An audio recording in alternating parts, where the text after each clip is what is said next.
അത് ഗൈസ് നിങ്ങൾ കാണുന്നത് എന്താണെന്ന് വെച്ചാൽ നമ്മുടെ പുൽക്കൂടിൻ്റെ പരിപാടിയാണ്. അപ്പോൾ ഈ വർഷത്തെ പുൽക്കൂട് നമ്മൾ റെഡിയാക്കുകയാണ്. നമ്മൾ കല്ലെടുത്തു മണ്ണെടുക്കാൻ വേണ്ടി നമ്മളിപ്പോൾ പൊക്കിക്കൊണ്ടിരിക്കുകയാണ്. അപ്പോൾ ഞാനും സഞ്ജയും കൂടിയാണ് മണ്ണെടുക്കാൻ പോകുന്നത്. അപ്പോൾ ഞാനും സഞ്ജയും കൂടി മണ്ണൊക്കെ റെഡിയാക്കി. അപ്പോഴത്തേക്കും റിജോ, ബിനോയ്, ഷൈനും കൂടി ഇങ്ങനെ എത്തിയിരുന്നു നമ്മുടെ പള്ളിയിൽ. ആ ദിവസം പുൽക്കൂട് പ്ലാൻ ചെയ്തതെല്ലാം ഷൈനുമാണ് എല്ലാ അതിൻ്റെ കാര്യങ്ങളൊക്കെ. അപ്പോഴത്തേക്കും നമ്മൾ ബാലചര സഖ്യത്തിൽ പിള്ളേരിങ്ങനെ എത്തിയിട്ടുണ്ടായിരുന്നു. എന്തായാലും ഈ വീഡിയോ ഇടുമ്പോൾ ക്രിസ്മസ് കഴിഞ്ഞിട്ടുണ്ടാകും. എന്തായാലും യൂത്ത് പിള്ളേർ അവരാൽ കഴിഞ്ഞ സഹായങ്ങളൊക്കെ അവർ ചെയ്യുന്നുണ്ടായിരുന്നു കേട്ടോ. നമ്മുടെ പ്ലാൻ ചെയ്ത് തുടങ്ങിയപ്പോൾ തന്നെ സമയം കുറേ ആയി. ബാക്കി ആൾക്കാരൊക്കെ ഇങ്ങനെ വന്നുകൊണ്ടേ ഇരിക്കുകയായിരുന്നു. പണിക്കിടയിൽ കുറച്ച് ബോഡി ഷോയും കാര്യങ്ങളൊക്കെ ഉണ്ടായിരുന്നു.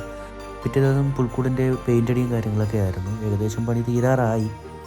ഇപ്പോൾ നിങ്ങൾ കാണുന്നത് അതിൻ്റെ ലൈറ്റ് വർക്കും കാര്യങ്ങളാണ്. ലൈറ്റ് ഇവിടെയൊക്കെ ഷോർട്ടായിരുന്നു, അത് കത്തിയില്ല ആദ്യം. പിന്നെ ലൈറ്റൊക്കെ ഓണായി. നമ്മൾ ഓരോ വീടുകളിലും ലൈറ്റ് കത്തുന്നുണ്ടോ എന്ന് ചെക്ക് ചെയ്തു.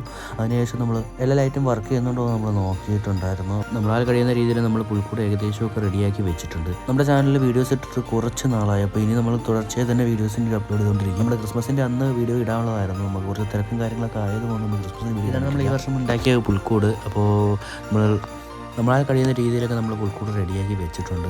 ഇതിലും അടിപൊളിയായിട്ട് നമ്മൾ ഇനി വരുന്ന വർഷങ്ങളിൽ നമ്മൾ പുൽക്കൂട് സെറ്റ് ചെയ്യുന്നതായിരിക്കും. നമ്മുടെ ചാനലിൽ വീഡിയോസ് ഇനിയും ഇടാനുണ്ട്. അതിന് തുടർന്നുള്ള ദിവസങ്ങളിൽ വീഡിയോസ് ഇടുന്നതായിരിക്കും. പുൽക്കൂടിൻ്റെ ഫുൾ ഫോട്ടോ നമ്മൾ ഇൻസ്റ്റാഗ്രാമിൽ സ്റ്റോറി ഇട്ടിട്ടുണ്ട്. ആർക്കെങ്കിലും കാണാൻ താല്പര്യമുണ്ടെങ്കിൽ ഇൻസ്റ്റാഗ്രാമിൽ ചെക്കൗട്ട് ചെയ്യാം. പുൽക്കൂടിൻ്റെ ഏകദേശം പണി തീർന്നപ്പോൾ തന്നെ 2:30 മണി കഴിഞ്ഞു. അതിനുശേഷമാണ് നമ്മൾ വീട്ടിൽ പോയി കിടന്നിറങ്ങി രാവിലെ പള്ളിയിലോട്ടൊക്കെ വന്നത്. ഇനിയും ഓരോ വീഡിയോസ് നമ്മുടെ ചാനലിൽ നമ്മളാൽ കഴിയുന്ന രീതിയിൽ നമ്മൾ വീഡിയോസ് ചെയ്യും. സമയമില്ലാത്തതുകൊണ്ടാണ് വീഡിയോ വരാത്തത്. ഇനിയുള്ള വീഡിയോസ് ഇന്ന് വന്നുകൊണ്ടിരിക്കുക. അപ്പോൾ ഈ വീഡിയോ ഇത്രയേ ഉള്ളൂ. ഓക്കെ.